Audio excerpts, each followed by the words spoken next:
this is our third location technically. Okay. So we started out on 21st Street Yep. and where Bia Kitchen is now. Yep. That was us for the first 5 years, 2010 to 2015.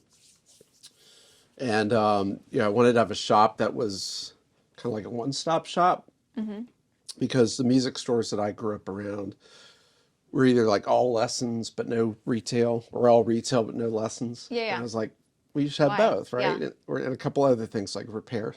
But the building was beautiful, and initially I thought we'd have like a couple lesson rooms that I'd bring my dogs to work, and well, lessons took off like a rocket.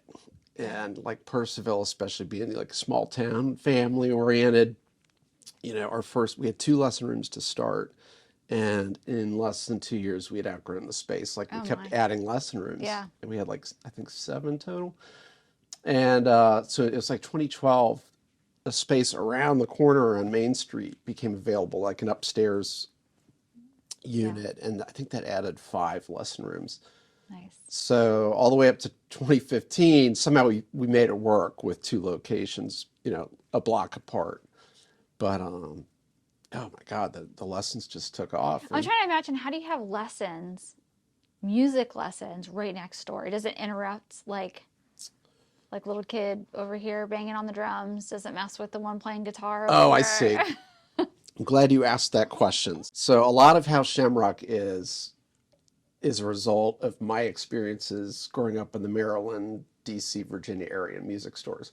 And a lot of experiences weren't that great. And one of them was when I was 3rd grade, 1975, I took lessons at Oxon Hill Music. And I don't think the teacher ever knew my name. I was just like the 4 o'clock kid, right?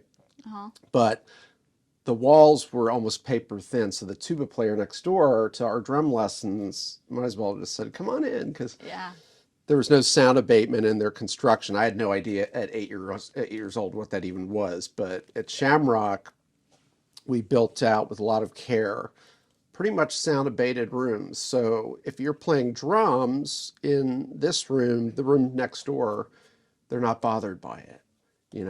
When you walk the halls, you'll hear like ambient, invigorating sound, but not noise. Ambient invigorating. I like that. Yeah. It was a really important component. And it's funny, like the whole thing, like Shamrock, when you walk in, it's got a real cool living room kind of vibe to it. Yeah.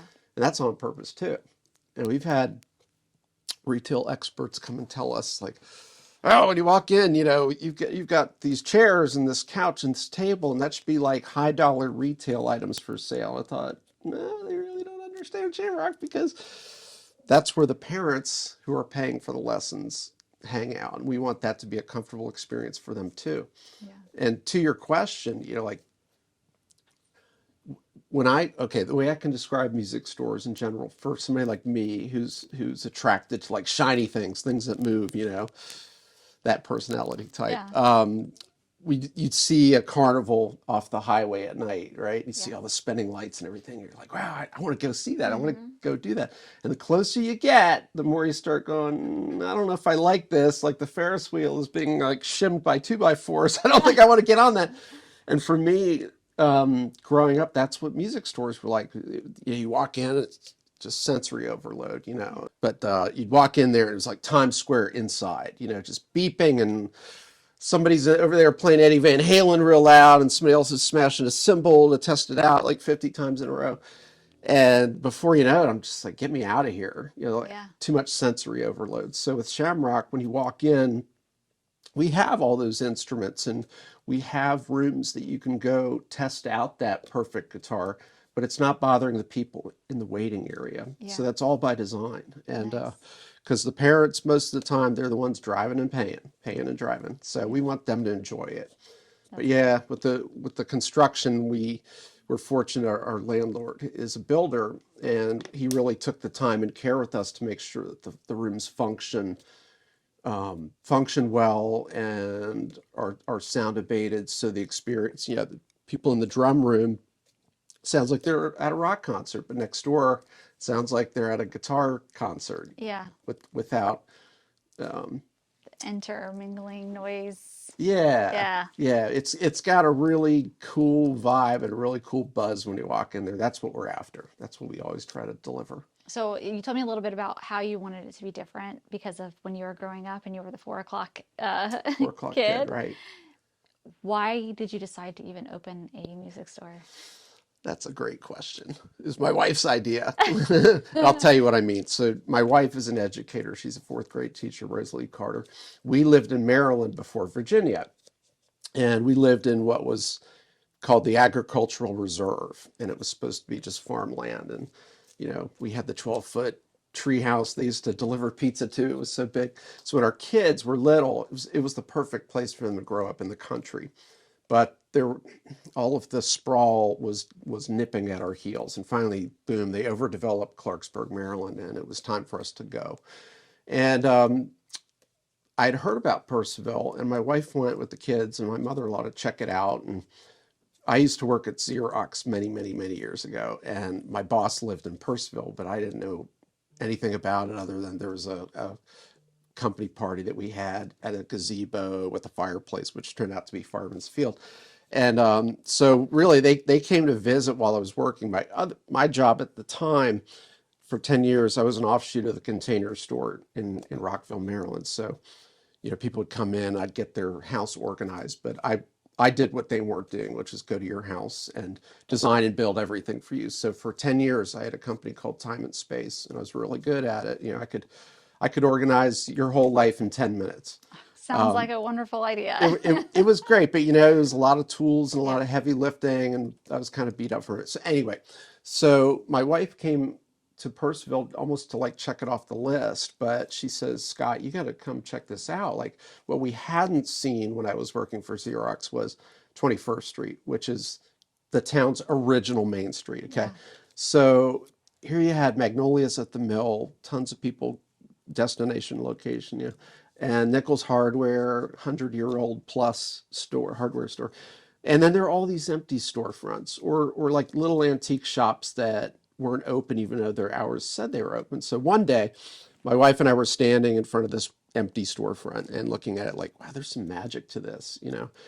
And there used to be a toy store, which is like something out of the movies, like giant stuffed giraffes and things like that, and stuff you wouldn't really ever buy, but still really cool. So we're standing in front of this store across from Nichols, and the sun was starting to dip over what used to be a bike shop, but it looked like something out of Vail, Colorado. Sorry, Vail. And my wife said, Scott, you should open a music store. Just like that. So she's half Irish, half German. And when the German comes out, that's the truth. Yeah. And she's always right. So, we took a look at this empty storefront, like, wow. And I was like, I don't know if I ever would have thought of that. Because I played in bands in the 80s and 90s. And back then, before recording was affordable with digital recording, and before the internet, if you were going to like make it as a band, you had to get signed and tour, and to make it there, you had to go play clubs until like 3 a.m, and then the next day your living room is full of all your band equipment. So I had tried that, I had done that, and I had never thought that making it in music could be or would be like a music store, like a place. And so my wife said, look, besides that there isn't one here, Scott, think about all those experiences you had growing up, like Oxon Hill Music, and the teacher really never bothered to even know your name. If you had a music store, you wouldn't treat your students like that. And the people that you would hire, see, in music, sometimes, and in education, sometimes people feel like, that they're here and you're there. Yeah. And really what it is somebody is coming to you seeking knowledge, and maybe they've been hiding under the bed for 10 years, afraid to go seeking the knowledge. Yeah. But I was always one like that. I'd ask that question and then feel stupid for having asked that question. And anyway, she was right. And I was like, I would hire people. I don't care how many degrees they have. Maybe they don't have a master's degree, but are they a nurturing person? When somebody says, what's a pentatonic scale? They don't say, you've never heard of a pentatonic scale. You show them. Yeah. Show them, because they're asking you, they're paying you for that knowledge. We have the knowledge. Anyway, so our slogan here, Shamrock Music Shop, up here, it says, "In your heart, a song." And that's a very important key to what we do, because even if it's somebody who just like sings in the shower, Yeah. they might not think that they're worthy or able to learn and play music, but they can. Maybe they just haven't been taught correctly. And we get a lot of people who come to us that had like a really bad experience with piano. And when I had the lessons, electronic drums didn't exist. So we had practice pad drum sets. And we did what are called rudiments, which are the basic building blocks for beats, you know. And we only used the one pad in front of you, which it would be the snare drum, the rat-a-tat-tat sounding drum. But then they had these pads for like the tom-toms and the bass drum, and then the cymbals, just pads. It sounded like you were hitting wet cardboard. But I never got to hit the other pads. Yeah. And at 8 years old, you know, Kiss was my first concert when I was 10 in fifth grade. AC/DC was the opening act, and nobody had ever heard of them because that was their first time in the United States. And I wanted to do that. I thought that was cool. I thought Kiss was cool, Peter Criss was cool, and AC/DC was cool. And the thing is, the most simple beat, the single stroke roll that you do with your hands, right, left, right, left. Well, that same beat you can do with your bass drum, snare drum, bass drum, snare. It's the same beat. But what was never taught to me is the why, right? So the why is, oh, because you like AC/DC. Well, you start playing that beat. That's every AC/DC song has that kind of a beat in it, right? Yeah. So the building blocks, it's like tools in your tool chest. You know, you got the rudiments for your hands. With the guitar, you have chord shapes. Yeah. And you have scales to play your solos, but you have these things. Those are like the tools in your toolbox, because you want to build this cool thing over here, like a treehouse so big that you get pizza delivery to it. Well, the treehouse can be a song. All right, so that AC/DC, "You Shook Me All Night Long," that's your treehouse that you want to build. And your building blocks are the rudiments and the chords and these things. So that's a big thing about Shamrock, is when we show somebody, and we do know their names. It's Yeah. very important that we know the parents' names too. That the reason we want you to go home and practice this thing for 15, 20 minutes, a little bit every day, is so that we can build that really cool thing over here that you really like. That's where "In Your Heart a Song" comes from. I love that. How old are kids when they get started in these lessons? Like, what's the... Kids of all ages. We have kids as young as 4, Oh, wow.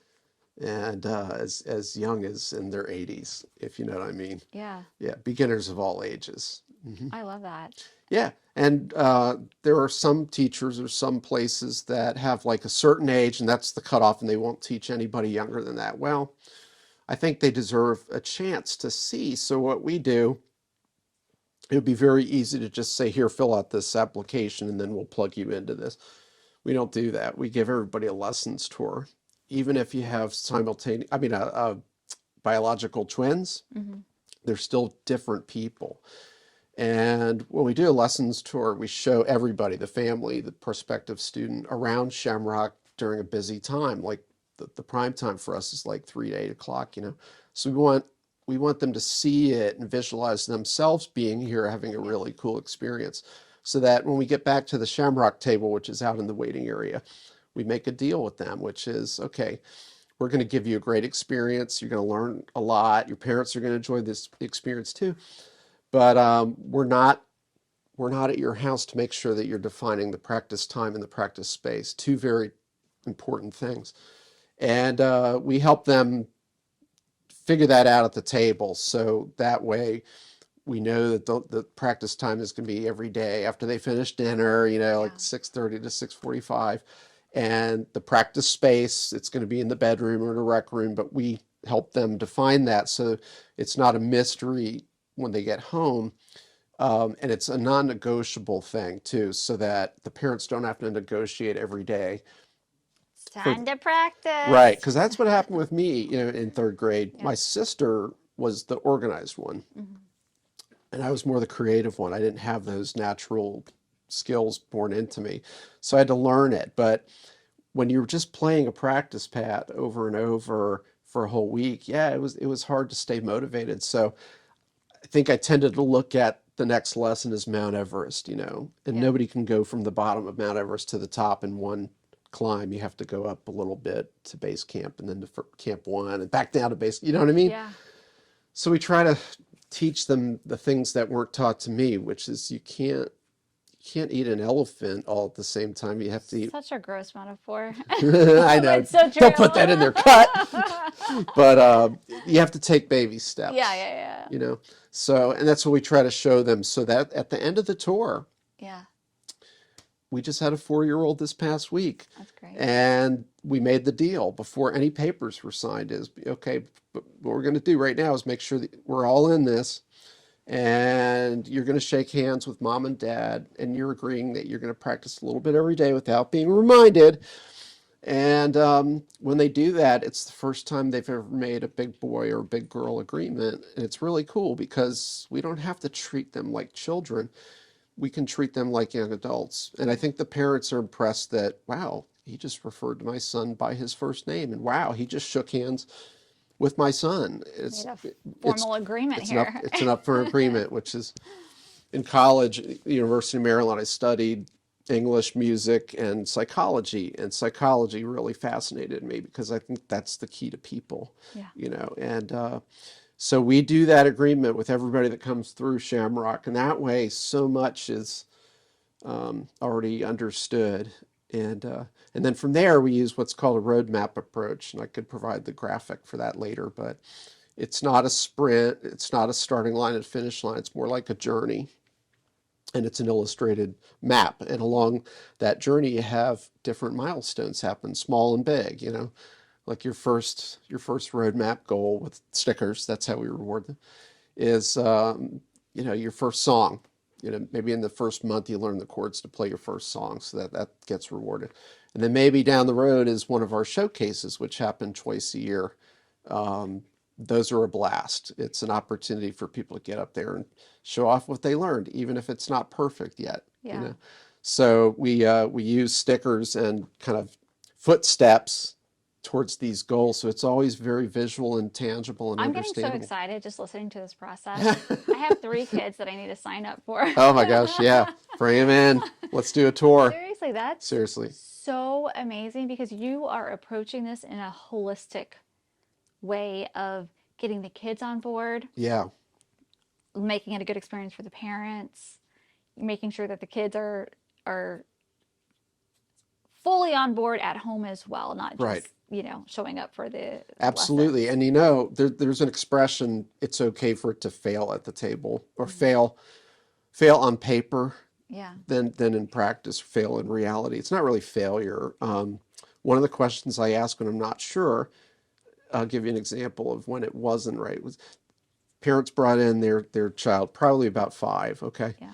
And he just was not interested, you know? So before we even took the tour, I asked him, okay, so Billy, on a scale of 1 to 10, 10 to be really excited about piano, 1 to be not excited about piano, what number are you? And he said 3, without even hesitating. Yeah. I said, okay. Well, let's go on a tour, right? And then I'm Yeah. going to show him around and show him some of the things that are really exciting. I'll explain in a minute. There's a connection to some celebrity in our family. And at the end of the tour, where I thought I got him really excited, I said, "Okay, where are you now? What number are you now?" And he goes, 3.5. And he You're like, started like "Long way to pulling. go." He started pulling the shirt over his head, and I said, "You know what? That's okay because I know the parents wanted so badly for him Yeah. to do this." And I said, you know what? I think maybe he needs to go home and maybe talk about this at the dinner table and see if there's more interest there. But right now, he's just not that interested. And sometimes we'll try to find another instrument that maybe they're more interested in, but he wasn't doing it. And what was really cool was the mom said something like, "Yeah, we'd be better off just putting money towards bass lessons for the dad." And I said, "Oh, well, let's talk about that." Yeah. And all of a sudden, it comes out that the dad who just retired from whatever job he had, wow, now he's got time on his hands. Yeah. And it turned out to be like a latent desire. Like he's always wanted to learn bass. Yeah. And he just, for whatever reason, never did or never could.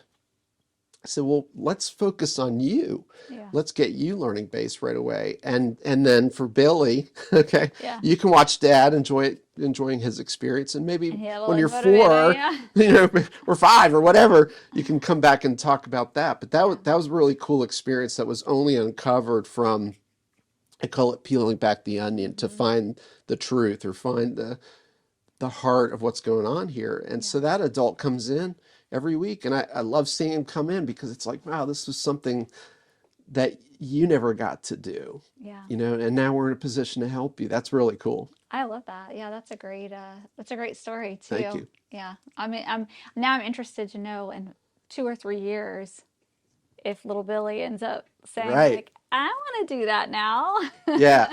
Well, one thing I said, there's a little bit of celebrity connection going on here. And it's also, this connection is the key to when I decided I'm going to open Shamrock Music Shop. So when I was researching the store, once my wife suggested it, and I thought, wow, she said, okay, Scott, right now you're driving all over the earth doing these estimates and designs for Mm-hmm. the closet and garage organizer stuff. But she said, what if you had a place, where you take the dogs to work, and like, how many guitars do you have to sell to pay the rent? Like, wouldn't it be nice where they just came to you?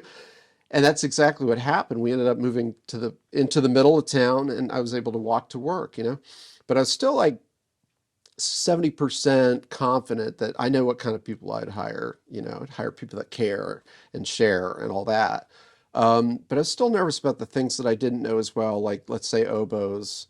Um, I didn't know much about oboes, but I knew, well, I'm going to need to learn about them so I can learn to rent them and be knowledgeable about that. Well, you can learn a lot of things off Google these days quickly.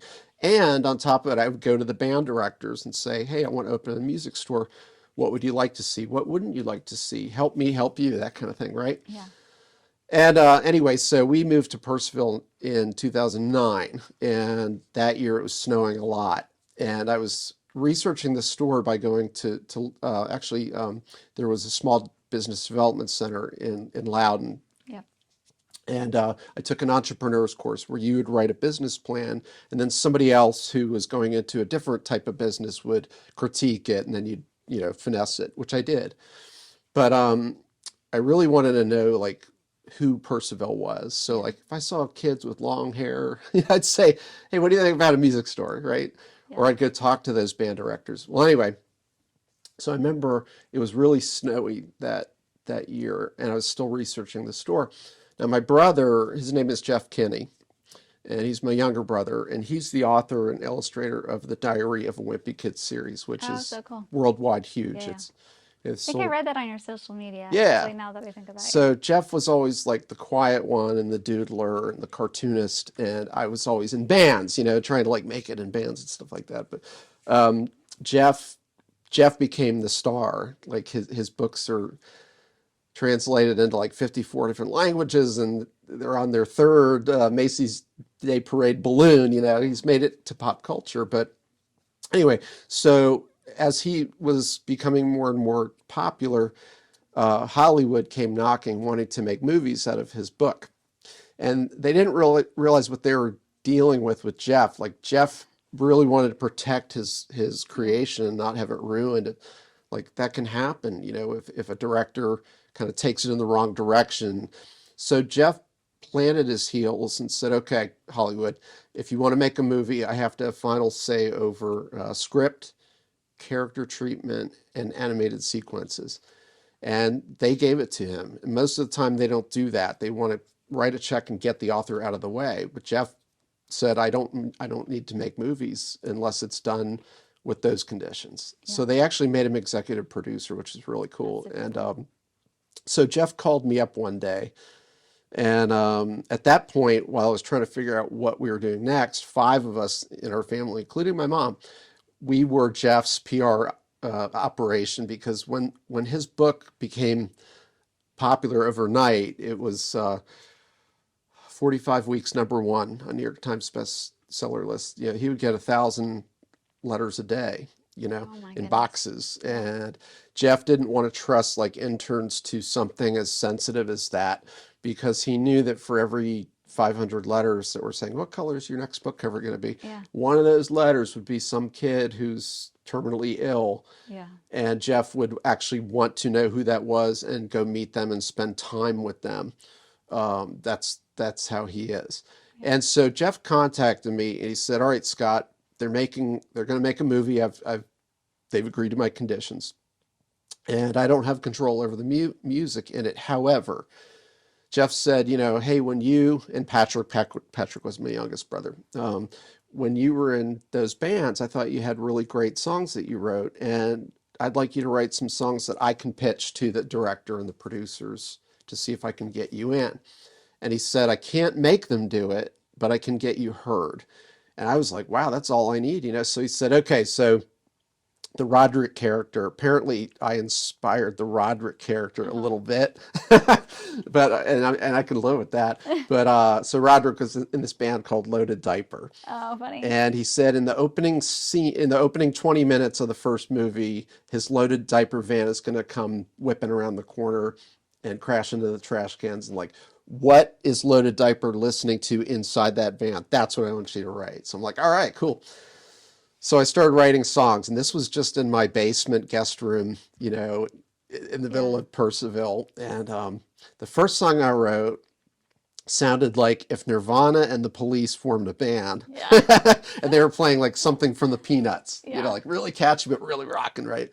That was my song. And so I pitched it. He was the go-between. I pitched it to Jeff, and then he presented it to the Hollywood people. And the first thing he said was, oh man, that rocks. Yeah. He goes, but it's not crappy enough. It's got to be like sludgier because it's Loaded Diaper, right? Yeah. I'm like, okay. So I did another song, and this time it was more like something Motley Crue would do, Yeah. And but anyway, so I ended up like sending 10 songs in total, and I felt like, okay, I did it.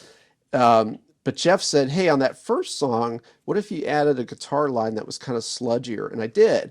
And it actually made a better song. Like it gave it this, it was like an earworm. Like once you hear it, you can't unhear it, But anyway, so I didn't know what was going to happen, but Jeff and I are known for pranking each other. In fact, the opening scene of the first movie is a prank that I pulled on Jeff. Although I didn't trick him into thinking he missed the first day of school, I tricked him into thinking he missed summer vacation and he missed Disney World. He actually fell for it. Sorry, Jeff. But anyhow, so Jeff calls me up and he said, all right, here's the deal, Scott. They're wrapping up the movie. They heard all of your songs. They liked some of them. They didn't go with any of them, but at least I'm going to try to get you some feedback from these Hollywood people. And I said, oh, that's cool. I can live with that because if I hadn't tried, then I would regret it. Yeah. And so shortly after we hung up the phone, he calls me back like 10 or 15 minutes later. He goes, all right, you're not going to believe this. And I swear to God, I'm not pranking you, but they did pick one of your songs. And they picked the first song, the one that Jeff thought was like too good for the scene or something. Anyway. But he said, and they need it like right now. Like you need to like sign off with legal forms, and they need the master files of the song. I'll tell you the long story. You can edit it out if you need to. Okay. But he goes, and I suggest that you don't play hardball, that I'm your brother and the writer and all that. I said, Jeff, I just want to see my name spelled right on the credits and hear my song, That's And so anyway, I hang up the phone with Jeff. And I get a call from the Blue Ridge Middle School pediatrician or the nurse saying, "Oh, your daughter's fingertips turned blue. You have to take her to the pediatrician." And I'm like, "Oh my God, I'll be right over." So I take Paige down to the doctor, and her fingertips are blue. And it wasn't the first time this has happened. And so the nurse was kind of stumped. She was like, "Well, are your fingertips numb?" And she said, "No." And then the doctor was a little bit puzzled by it too. And finally, the receptionist came in and said, "Sweetie, are those new blue jeans?" And she said yes. And she goes, "I sit on my hands when I'm cold." I'm like, oh my God. So like a $50 copay, and 90 minutes later, I took my daughter back to the school. And I get back and I check my email. And I didn't realize, like, when Jeff said Fox legal department is going to be contacting you, like there were tons of emails and from, the music department needing the master files and signing off on this thing. Yeah. And it was like, 4:30 my time. Yeah. And he said they have to wrap it up today, So like, song files aren't something you can just send on Hotmail. You have to like sign up for a whole different service, right? So I'm like scrambling to get all these things filled out and the files, and like I made it by the skin of my teeth. But they plugged it in, and when you see the van come whipping around the corner, it's like I have to go 16 listen to seconds, that. and it's like the Yeah. best part of the song. And they don't pay a lot, Yeah. but for the rest of my life, every quarter I get enough money to treat my wife to Magnolias, There we right? go. But that was the moment. That was the moment where I realized, hey, I recorded, I wrote and recorded this song 100%, all my own thing, in a spare bedroom where I had like sheets and towels stapled to the walls. But every time I listen to it, I'm like, it rocks. It really rocks, and it fit the scene. And Jeff said the music supervisor, Julia Michaels, who now at this point has like Grammy and Oscar awards under her belt. He said it had to be a good song. It had to fit the scene. And she had to like working with you Yeah. for that to happen. It wasn't just all Jeff Yeah. influencing. Okay, so why am I telling you this? Because that was the moment when I realized my 70% meter of confidence to open a music store. Now it's like, okay, I'm going to do it, because if I hadn't given it a shot with the Wimpy Kid movies and music, I'd be kicking myself forever. And I'm like, yeah, the stuff that I don't know, I'll learn, Yeah. right? And the people that I need to hire so that I can be a better service to my community, I'll hire. Figure it out. Yeah. But that was the moment. That was the Wimpy Kid connection, and that's what inspired me to go for it. I love that story. What an amazing, fun story. Thank you. And then Jeff turns around, and where he lives in Plainville, Massachusetts, which makes Old Town Purcellville look like New York City. That's how old and decrepit Yeah. his town was. Plainville. Yeah, yeah. And I think he likes it, Yeah. So anyway, he would come down to Purcellville, and he would see like the stuff that was going on, like the empty storefront I told you about. That turned out to be Relove It consignment. Yep. And so Michael and Kim and myself, after we ended up on 21st Street, we got things going, and more businesses started happening and coming to 21st Street.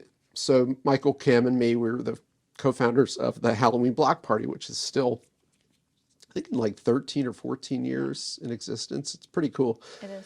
But Jeff saw what was happening on 21st Street, like this renaissance and this community building thing where community comes and community gathers, and that's what he wanted to have happen. So his building, which would have been like Nick Nichols Hardware if it had been in ruins for 30 years, was called Falk's Market. And it was like this old general store from 1850. And it was completely in ruins, like you couldn't salvage it or renovate it. So he and his wife realized the town doesn't have much money or any vision, and maybe we have the good fortune where it's our duty to do something about that. So they turned it into this thing called An Unlikely Story, which is a masterpiece. Mm-hmm. And it's, they had to bulldoze the original building, but they built this 3-story building. I mean, Where's this at? It's in Plainville. Yeah. An Unlikely Story, the name for it is because when Jeff was writing his book, like all these people in the publishing industry turned him down, said, "Oh, this is lousy. Nobody's ever going to read this. Especially no boys are ever going to read a diary about boys." Well, they missed the point, and it turns out like kids worldwide can identify with the Greg Heffley character being an imperfect kid, making mistakes and not always making it right either, Yeah. But so he built this gorgeous bookstore cafe, and on the second story it's like author events, and Fun. oh my God, he's had like Matthew McConaughey and Hillary Clinton. Oh, He's had a lot of big names, and the top story is the Wimpy Kid Studios. So it's a destination, and people are starting to visit it from all around. But he was inspired by what he saw happening in Old Town Purcellville, and he wanted to make something like that happen there. And now he is.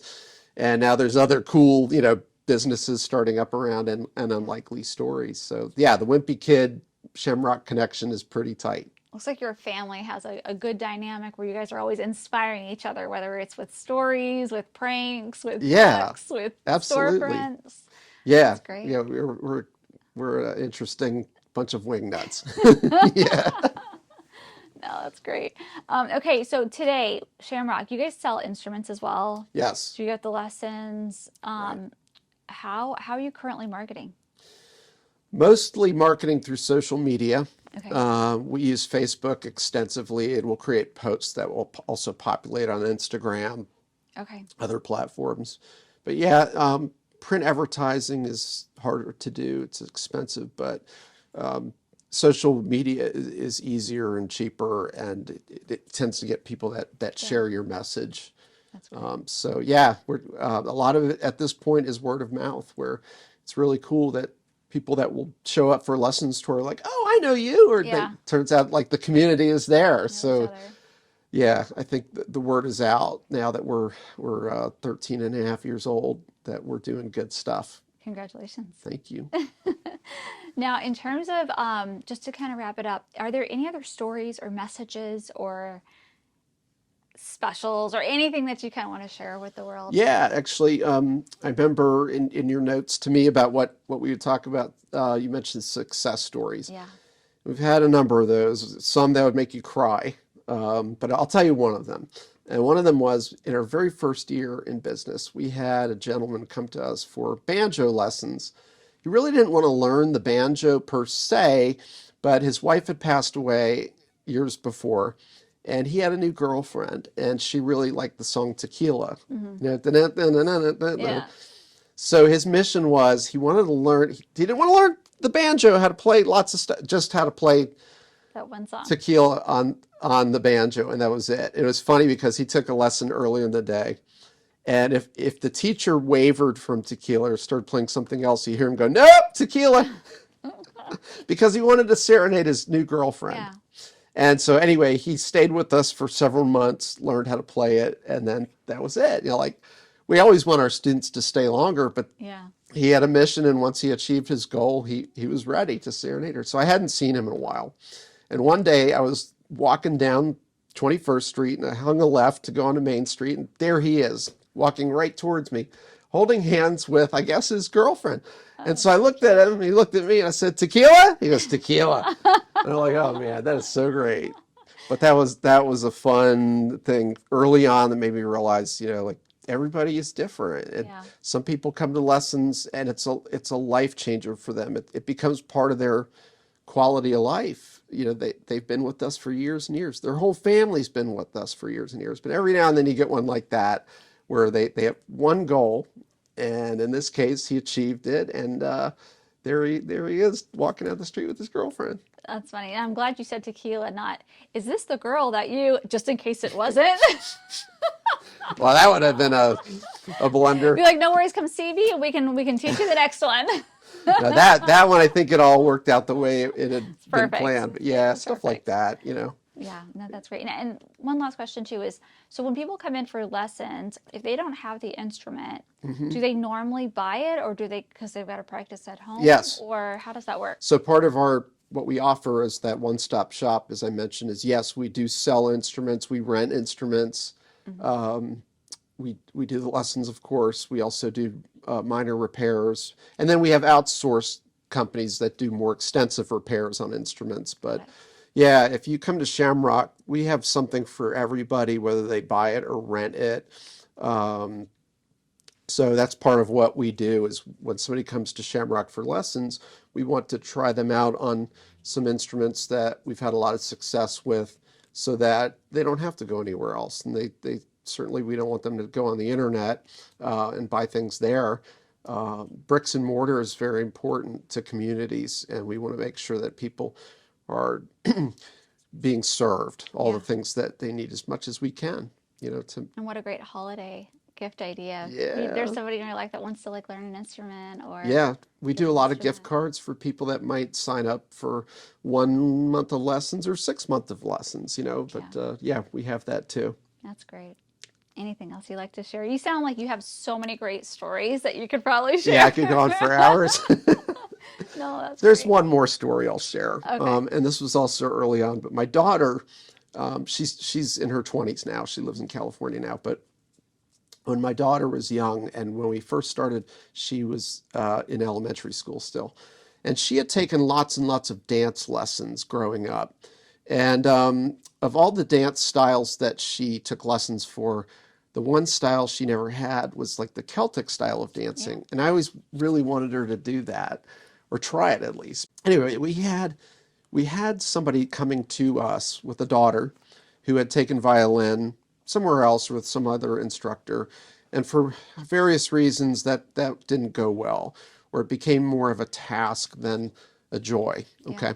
And unfortunately, that happens now and then. Maybe their personalities didn't match. I don't know. But the mother said, I want to sign her up for violin with you, but I'm not sure it's going to work. I said, well, why not? She said, well, she's very good at it. She practices as much as she's supposed to, but with the instructor, it just felt like there was no joy there. Mm-hmm. And it was kind of sad. Like, I don't know what happened exactly, but I said, okay, well, let's do a tour and let me see what I can do. And part of what I do on a tour, I talked about peeling back the onion to find the truth, is I'm trying to find something that I can zero in on and get the eyes to light up. Because when that happens, then that's the thing, right? So we did the tour, and my daughter used to come over to Shamrock. They set up a special bus stop for her, just for her, on 21st Street. So my daughter would come to Shamrock after school and do her homework. So the girl that came in with her mother to do the tour was wearing one of those Celtic dance outfits, like, Mm-hmm. in river dance. And so, I said, oh, this is my daughter, and made introductions, and they seemed like about the same age.